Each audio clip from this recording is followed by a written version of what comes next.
Little Men of Space by Frank Belknap Long. Performed by Paul Lawley Jones. The children were coming home. Elwood could see them from the cottage doorway, shouting and rejoicing in the bright October sunlight. They carried lunch baskets and, as they came tripping toward him across the lawn, he was ready to believe that nothing in life could be quite as enchanting as the simple wonder of childhood itself, with its light-hearted merriment and freedom from care. He was ready to forget the laundry bills and the scuffed shoes, the father and son problems, all the tormenting lesser difficulties which could demolish parenthood as an exact science, and turn it into a madcap adventure without rhyme or reason. Mary Ann was in the lead. She squealed with delight when she caught sight of her father's entranced face, as if by some miracle he had become all at once a gift-bestowing snowman quite as remarkable as the hollow dolls, one within the other, which she had received from him as a goodwill offering on her last birthday. 11-year-old Melvin was more circumspect. In his son's eyes, John Elwood represented all the real values of life, insofar as they could be translated into model locomotives and bridge-building sets. But he knew his father to be a man of dignity who could not be easily cajoled. It was best to let his sister try first, and when she failed... For an instant, as he stared, Elwood found himself secretly envying his son. At 11:15, Melvin had a firm grasp of elementary physics. His feet were firmly planted on the ground, and he wasn't serious-minded enough yet to make the tragic mistakes that come with adult unsureness. Not the kind of mistakes which he, James Seton Elwood, had made with the moon rocket, for instance. Or the mistake which he was making now by whimsically comparing the ages of his son and daughter to the moving hands of a clock. How absurd it was to think of Mary Ann as 7:15, when her budding feminine intuition made her as ageless as the Sphinx. All children were ageless, really, and it was absurd to imagine that they could be made to conform to any logical frame of reference, scientific or otherwise. Children were illogically imaginative, with a timelessness which gave them an edge on adults when it came to solving problems that required a fresh approach to reality. What was it Wordsworth had said?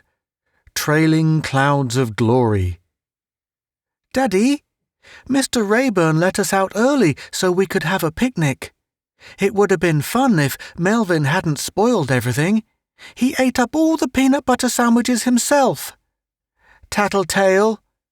He got in a fight, too. Freddie Mason didn't want to fight, but Melvin started it. I didn't.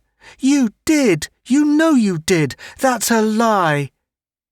Elwood lowered his eyes and saw that both of his children were now as close to him as they could ever be. Mary Ann was tugging at his sleeve, begging him to take her part. And Melvin was appealing to him in man-to-man fashion, his contemptuous masculinity acting as a foil to his sister's feminine wiles. It was a grave crisis, and Elwood recognized it as such. Ordinarily, he would have shunned a cut-and-dried solution, but for once he had no choice. When children fall out, when you are backed into a corner and your authority totters, there is only one sure way to save yourself. Occupy their minds with something else. "You're spoiling the surprise, kiddies," Elwood said, striving to sound embittered. "It's been a lonesome, hard day for me, but I kept telling myself you'd soon be home to share my triumph. I suppose I shouldn't say this, but your mother just doesn't understand me the way you do." "What is it, Daddy?" Mary Ann asked, a sudden warm solicitude in her gaze. "Yeah, Pop, tell us," Melvin chimed in. "The rocket is just about completed," Elwood said. He felt Mary Ann's hand tighten on his sleeve and realized with elation that she was a scientist's daughter to her fingertips. He was gratified quite as much by the sudden hiss of Melvin's indrawn breath. "Come along, I'll show you," he said. Elwood derived the most intense pleasure from showing groups of visiting dignitaries, scientific bigshots for the most part, through his basement laboratory. But when the dignitaries happened to be his own children, his elation knew no bounds. Down the basement stairs they trooped, Melvin to the right of him, Mary Ann to the left. A door opened with a gentle click, a light came on, and Melvin let out a yell which resounded through the house. "You've got the blast reflector set up, Pop!" The rocket stood out, silver on black at its base, with a dull shine where it tapered to catch and hold the light. It was not large as rockets go. It was barely 5 feet in height, a miracle of technical craftsmanship wrought by the unerring skill and scientific know-how of a very practical man with a family to support. But it had been built with an eye to beauty as well, and as the light glimmered and danced on its sloping vanes, it seemed as gracefully poised for flight as some half-mythical bird cast in metal by a long-vanished elfin race. As gracefully poised and as shiningly beautiful. It was Mary Ann who broke the spell. "Daddy, will it really go to the moon?" Elwood looked down at his daughter and patted her tousled red-gold hair. "How many times must I tell you it isn't an experimental model?" he chided. "It was designed for actual spaceflight." "But, Daddy—" "If you've any more silly notions, you'd better get rid of them right now. You may never get another chance. Yesterday, Melvin and I discussed the details as fellow scientists. Suppose you tell her just how much the government is contributing, son." $40,000, Melvin said promptly, rolling the figure over his tongue as though it had some mysterious magic of its own which could elevate him to man's estate, if he repeated it often enough. "A research grant," Elwood added, as if thinking aloud for his own benefit. "I had a tough time persuading them to let me do all the construction work right here in my own laboratory. I've probably cut more yards of official red tape than any odd duck since Archimedes." He smiled a little ruefully. "In case you're interested, I've had to pay through the nose for the technical assistance I've been getting. Those owl-faced characters you've seen drifting in and out won't work for peanuts." "But all of the rockets in the stereo cineramas are much bigger," Mary Ann protested. "Why is that, Daddy?" "We've just about seen the end of the huge outmoded stratosphere observation-type rockets," Elwood replied, including both children in his glance. "In the future, observation rockets will be much smaller, and there is little to be gained by attempting to send a large rocket to the moon. The cost would be 1,000 times as great." "But, Daddy, how could such a little rocket ever get as far as the moon?" "Perhaps the worst mistake an individual or a society can make is to confuse size with power," Elwood said. "There is a tiny bee which, in proportion to its size, can travel faster than our cleverest flight specialists in their jet planes." "But, Daddy—" "Don't look so incredulous, Honey Bunch. You remind me of your mother. Melvin knows just how much progress we've made in atomic research since Eniwetok. Tell her, son." "The primitive hydrogen bomb tested at Eniwetok laid the groundwork for the storage of vast amounts of nuclear power in blast compartments a few inches square," Melvin said pridefully. "We can now power a very small rocket designed for spaceflight with the equivalent of 50 million tons of TNT. "You left out one vital consideration, Melvin," Elwood said. "The automatic control factor." "Pop's right," Melvin said, confronting his sister almost accusingly. "The power won't be released all at once." "It will be released in successive stages," Elwood corroborated. "We hope eventually to regulate the stages, or steps as they are called, in such a way that other rockets, identical in design, will build up velocities approaching the speed of light." Elwood picked up an odd-looking instrument from the workbench against which he had been leaning. As he fingered it idly, he enjoyed his daughter's stunned acceptance of his accomplishment, realizing more than ever what an important contribution he had made to man's eventual conquest of the stars.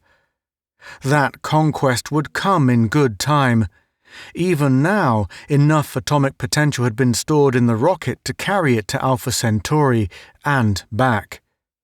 The blast mechanism had to have an overload to function at all, but only a tiny fraction of the potential would be needed to make the moon flight an accomplished fact. The rocket wouldn't be traveling at anything like the speed of light, but just as soon as a few more complicated technical details had been worked out. Elwood felt suddenly very tired.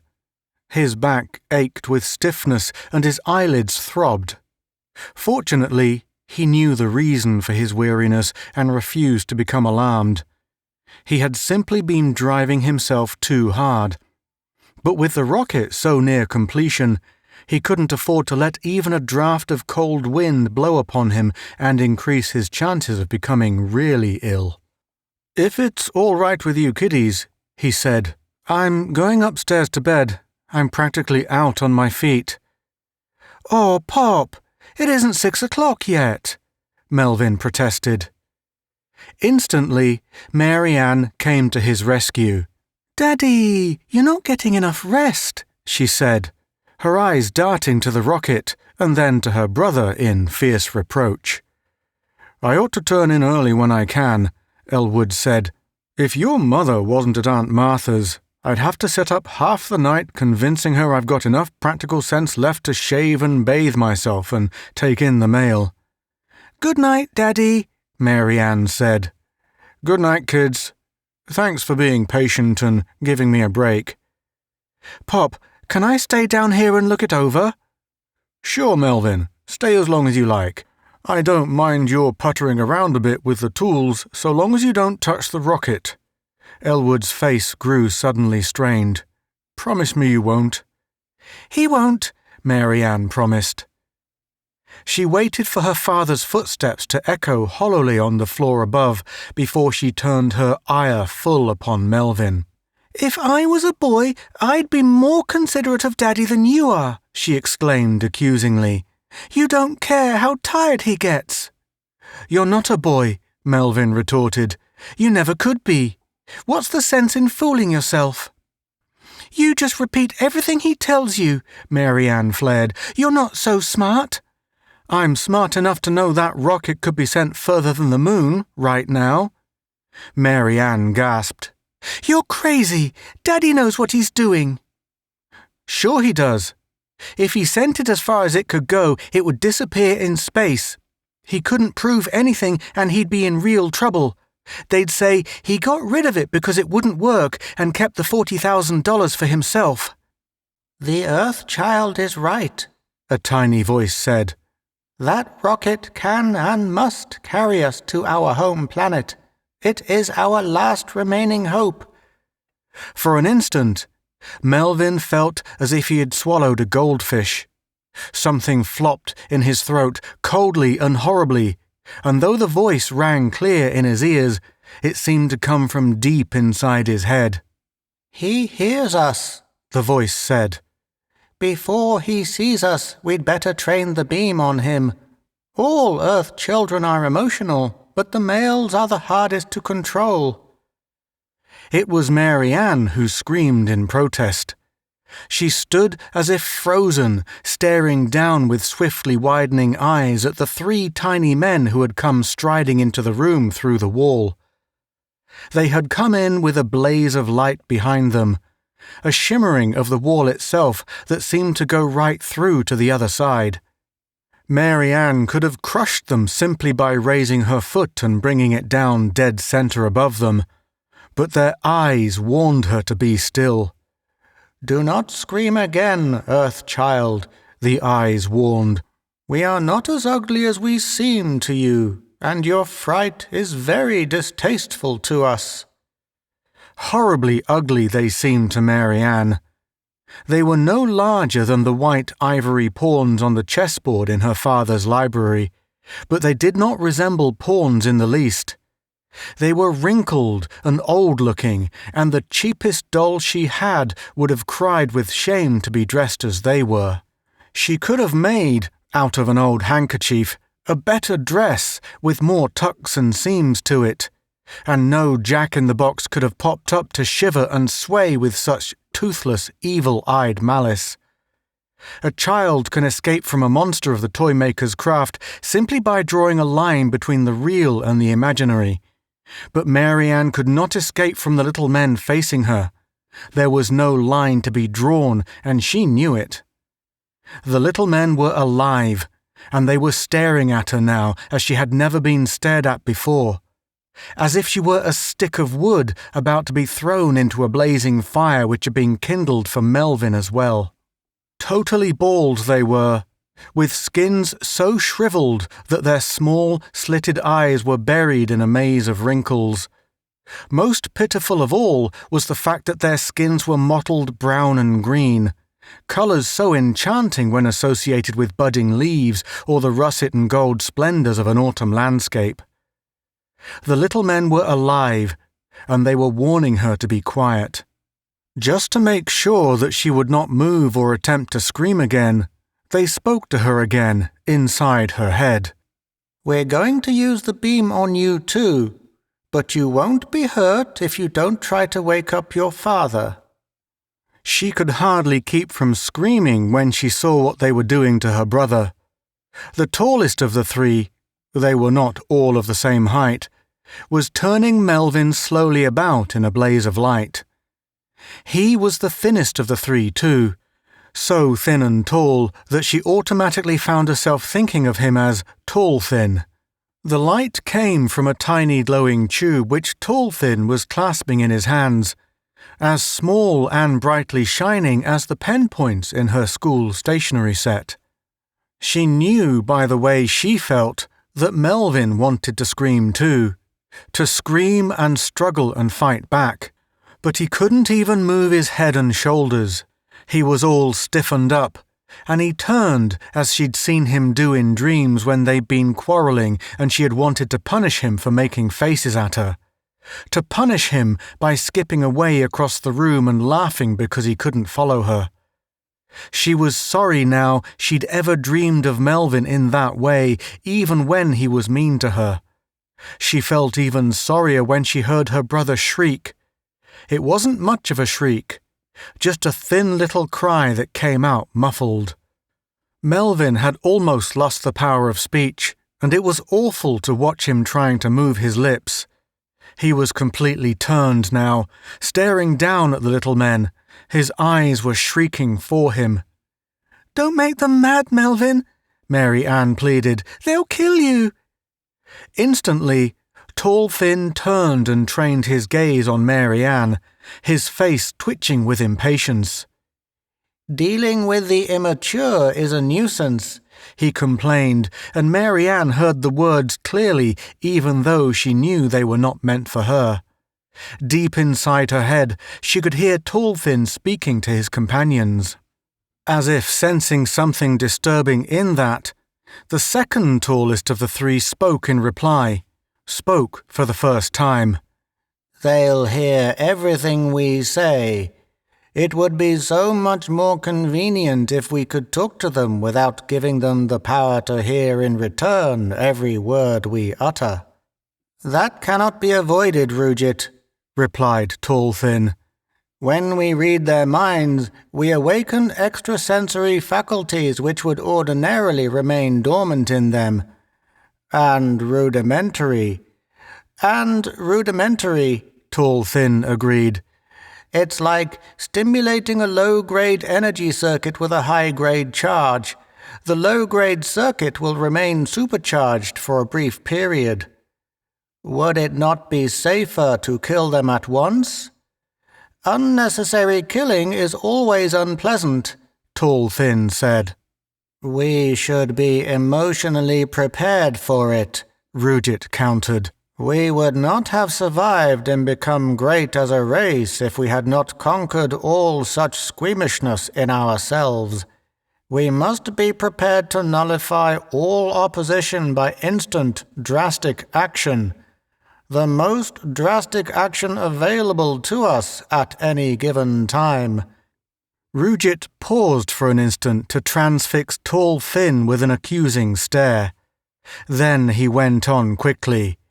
In an emergency, it is often very difficult to decide instantly how necessary an action may be. To take pleasure in killing unnecessarily is therefore a survival attribute of a very high order.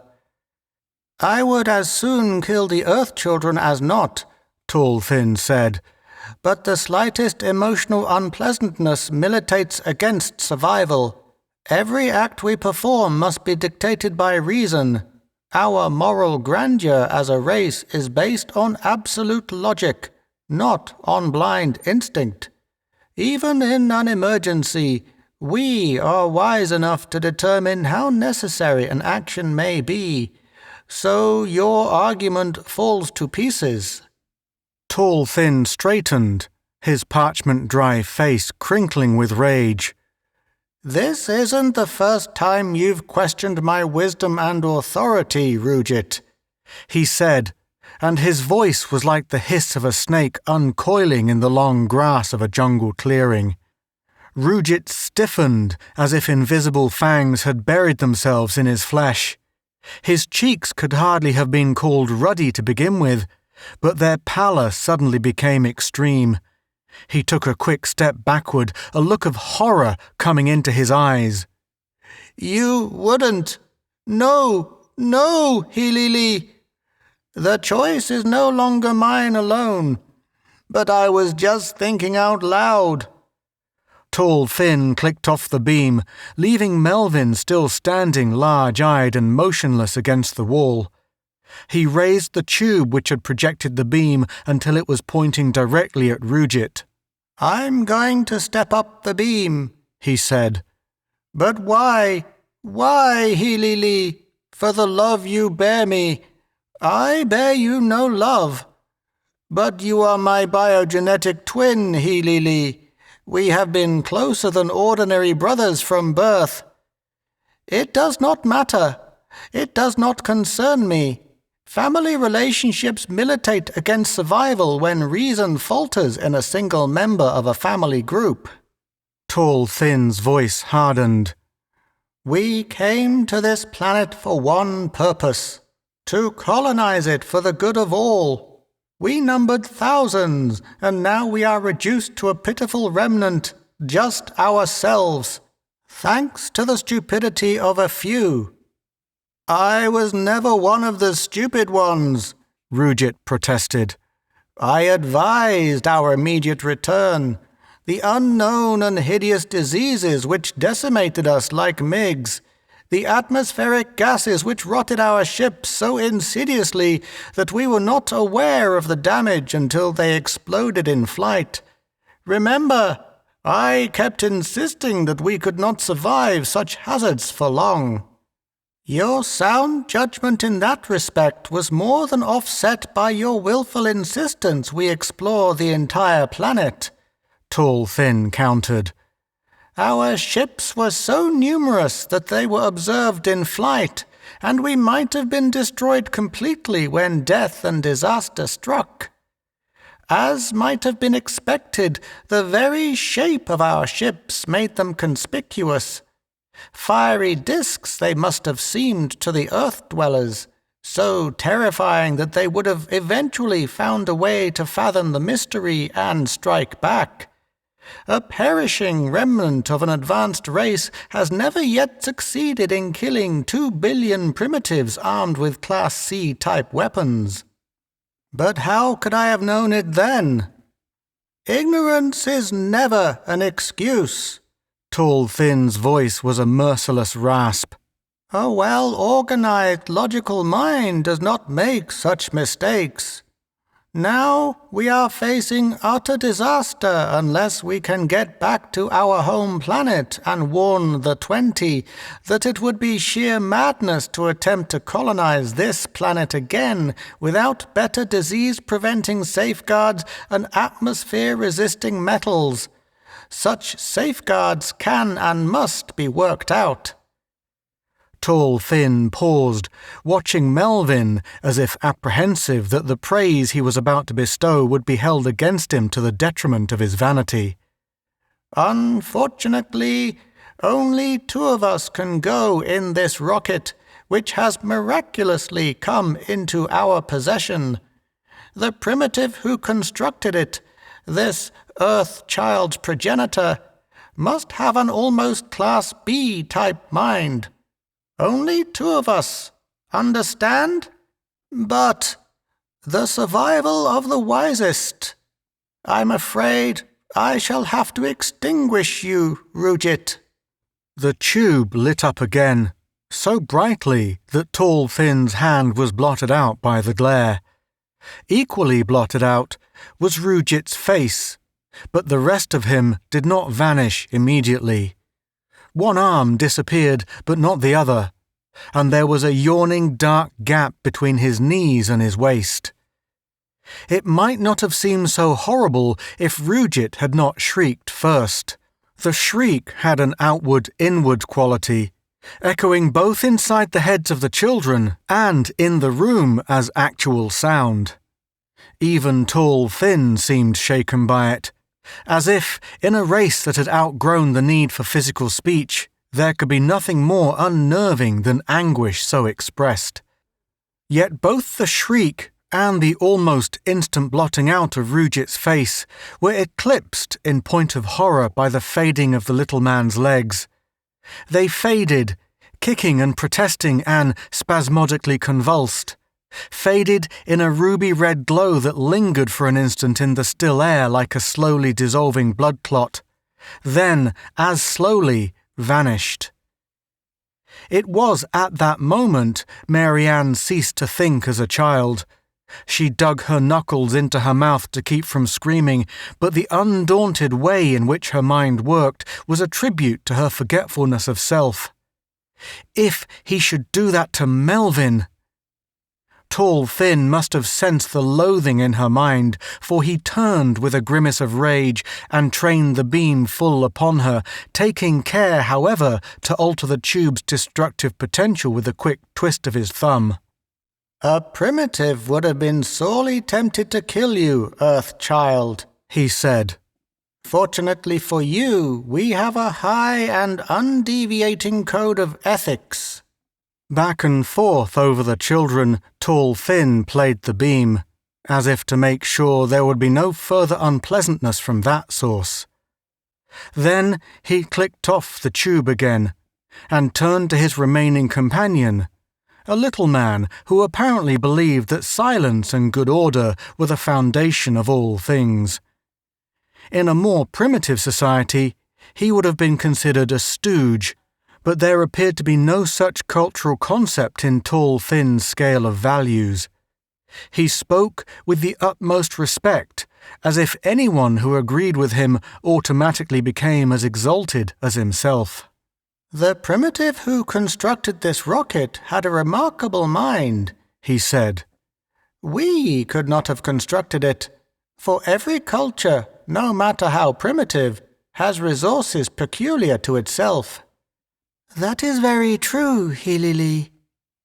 Mary Ann tried to turn her head to look at Melvin, but her neck felt as stiff as when she'd had the mumps and everyone had felt sorry for her. She was sure that the little men did not feel in the least sorry, and all she could do was stare in helpless anger as they turned and scrambled into the rocket. Finally, she did manage to turn her head, just far enough to see what Melvin was doing. Melvin wasn't moving at all. His head was lowered and he was thinking. She knew that he was thinking by the look in his eyes. Melvin was silently thinking, and as she stared, she ceased to be afraid. She sat very still, waiting for Melvin to speak to her. Suddenly, he did, deep inside her head. The little men had come from far, far away. They had come from a big cloud of stars in the sky called the Great Nebula in Andromeda.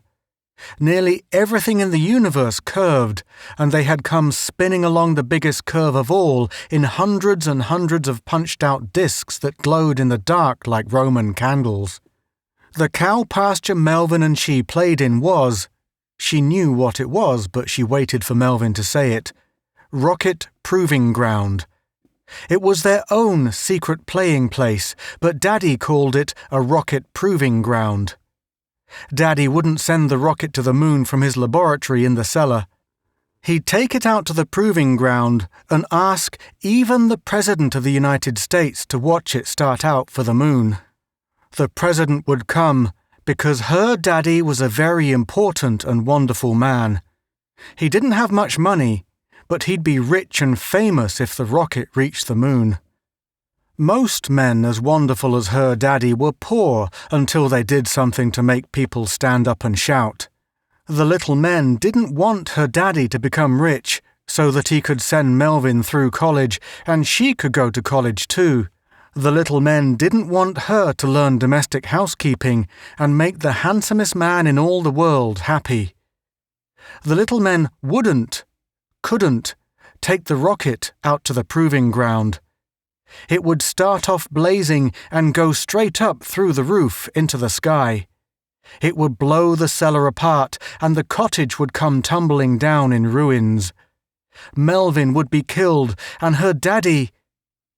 She had never been so terrified in all her life, and if Melvin hadn't started thinking, she would have burst out crying. Melvin was thinking something now about the cottage. Water came in from the sea. It did too.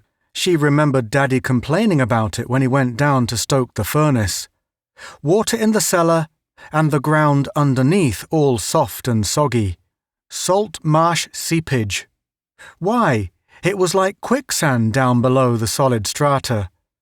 The words came quick and clear from Melvin thinking. Solid strata. Even the solid strata wasn't all solid. There were porosities in it, like a sponge. If something very heavy went down through the cellar floor, it would go right on sinking. Auxiliary fuels, came from Melvin thinking. They're in the auxiliary fuel chamber now. Hot steam in the turbines pushed right through the heat exchanger. The atomic charge won't go off at all if the heat exchanger works fast enough.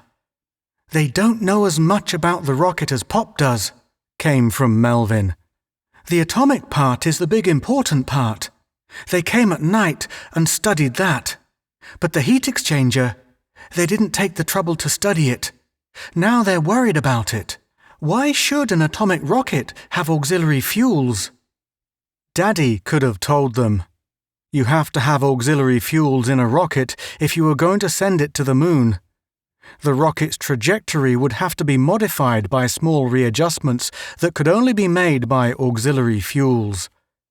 Melvin, think hard and fast and in the right way.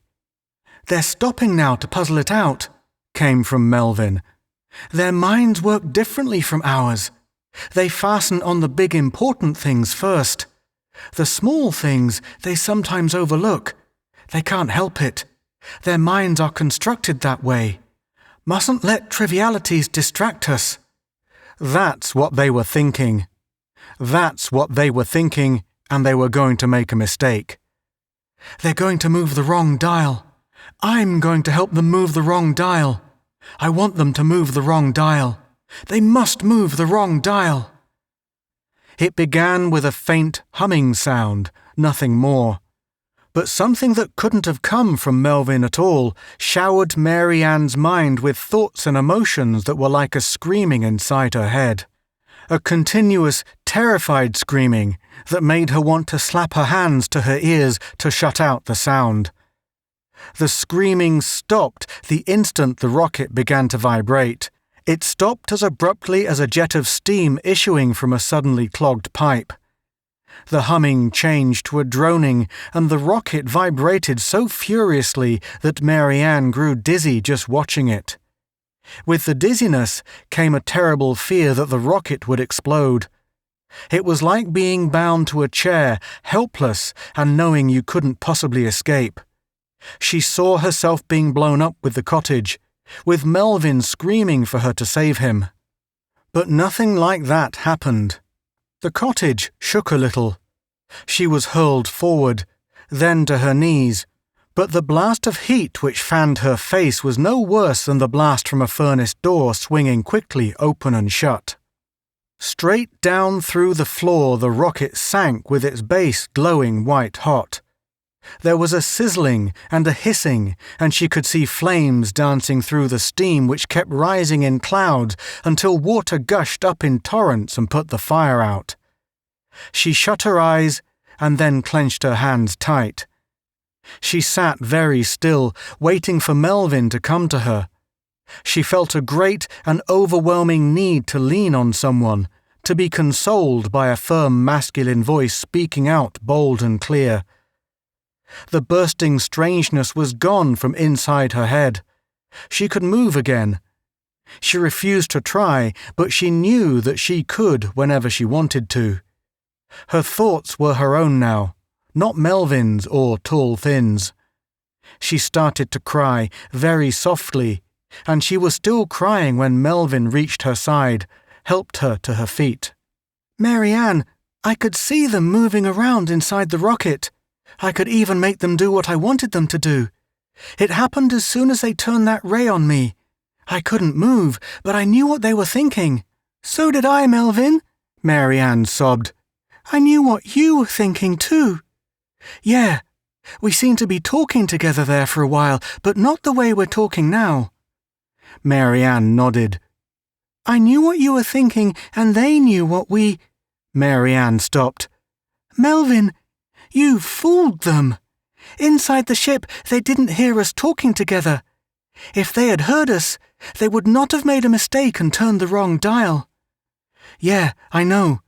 I tried to throw up a mental block when we talked about the auxiliary fuel chamber and what would happen if the heat exchanger worked fast enough. I guess it worked. The mental block, I mean." "You bet it worked, Melvin. You're wonderful, Melvin." "You didn't think so when you told Pop about the sandwiches." "I didn't mean to be a nasty, Melvin." "All right, skip it. Funny thing, I could never read anybody's thoughts before. It only lasted for a few minutes. I couldn't do it now." "They must have done something to us, Melvin." "I'll say they did. What's Pop going to think when he comes down here tomorrow and sees the rocket gone?" "I'm afraid he's going to be awfully mad, Melvin." There is perhaps no more striking illustration of the prophetic faculty at work in the world than when it appears full-blown in the occasional understatements of children. The next morning, Elwood didn't merely hurl the magazine at his son.